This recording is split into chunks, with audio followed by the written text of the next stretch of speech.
یہ 5واں پارہ ہے۔ طہارت کے مسائل یہاں پہ چل رہے تھے۔ وَإِن كُنتُم مَرْضَىٰ أَوْ عَلَىٰ سَفَرٍ أَوْ جَاءَ أَحَدٌ مِّنكُم مِّنَ الْغَائِطِ، یہاں سے طہارت کے مسائل بیان ہو رہے ہیں۔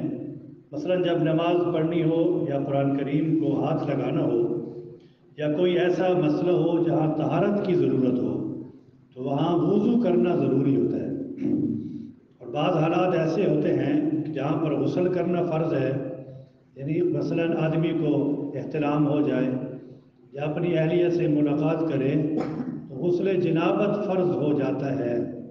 اسی طرح عورت حیض و نفاس سے پاک ہو تو اس پر بھی غسل فرض ہو جاتا ہے۔ اگر آیت کے اندر فَلَمْ تَجِدُوا مَاءً فَتَيَمَّمُوا صَعِيدًا طَيِّبًا، یہاں سے تیمم کا حکم بیان ہو رہا ہے۔ اللہ کا کتنا بڑا احسان ہے کہ وضو اور طہارت کے لیے ایسی چیز کو پانی کے قائم مقام کر دیا جو پانی سے بھی زیادہ آسانی سے حاصل ہو جاتی ہے، کیونکہ زمین اور مٹی ہر جگہ موجود ہے۔ امانت ادا کرنے کی تاکید آگے بیان ہو رہی ہے۔ ان اللہ یأمرکم ان تؤدوا الامانات الی اہلہا۔ اس آیت کا شان نزول تھوڑا سمجھ لیں کہ ہجرت سے پہلے عثمان بن طلحہ رضی اللہ تعالیٰ عنہ جو کعبہ کے کنجی بردار تھے، انہوں نے آپ علیہ الصلوۃ والسلام کو بیت اللہ میں داخل ہونے سے روکا تھا۔ آپ علیہ الصلوۃ والسلام نے عثمان بن طلحہ سے فرمایا تھا، اے عثمان، شاید تم ایک دن بیت اللہ کہ یہ کنجی میرے ہاتھ میں دیکھو گے، اس وقت مجھے اختیار ہوگا کہ جس کو چاہوں سپرد کر دوں۔ کہ جب مکہ فتح ہوا تو آپ علیہ الصلوۃ والسلام نے عثمان بن طلحہ سے کنجی لے لی اور بیت اللہ میں نماز ادا کرنے کے بعد کنجی عثمان کو واپس کر دی اور فرمایا کہ یہ قیامت تک تمہارے خاندان کے پاس رہے گی۔ لیکن اس آیت کا حکم عام ہے جس کی پابندی تمام معاملات میں پوری امت کے لیے ضروری ہے۔ آگے اللہ پاک فرما رہے ہیں، یا ایھا الذین آمنوا اطیعوا اللہ واطیعوا الرسول واولی الامر منکم۔ اللہ تعالیٰ نے شریعت پر عمل کرنے کے حوالے سے ارشاد فرمایا کہ خدا کی اطاعت کرو اور آپ علیہ الصلوۃ والسلام کی اطاعت کرو اور فقہا کی اطاعت کرو۔ یہ تین باتیں اس آیت کے اندر فرمائی گئیں، اس لیے کہ اللہ تعالیٰ تو خالق اور مالک ہیں، ہم مخلوق اور مملوک ہیں۔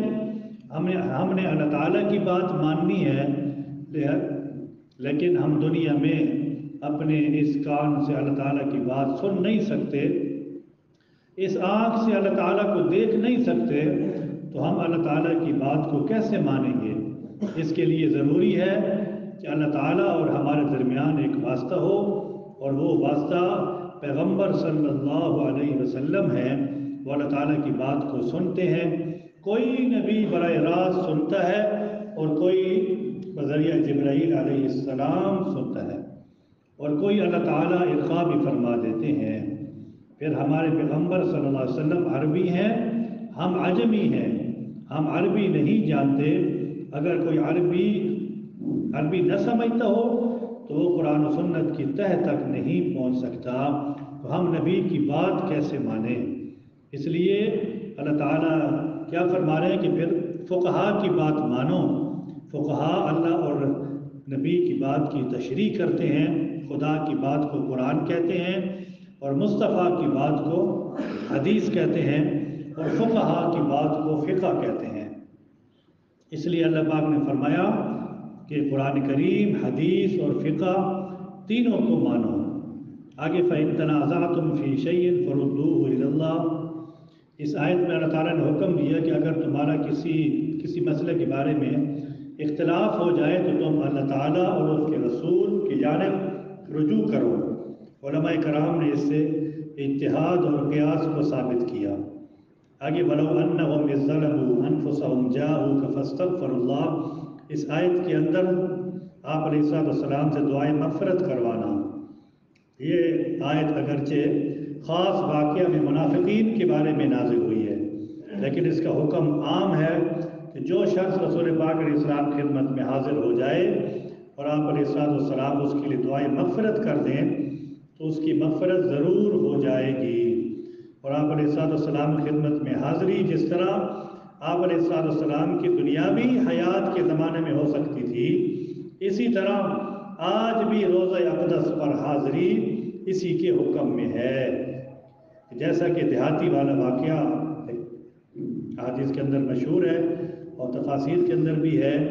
آگے انعام یافتہ طبقات کون ہیں؟